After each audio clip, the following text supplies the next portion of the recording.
I ono što je najvažnije na kraju, i s tim ću i završiti,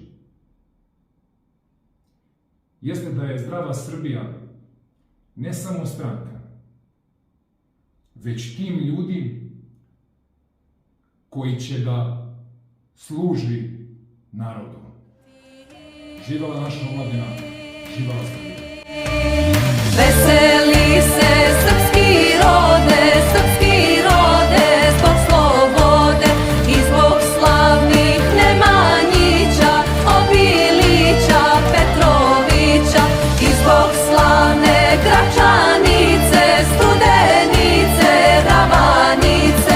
Nek se srpski barjak vije od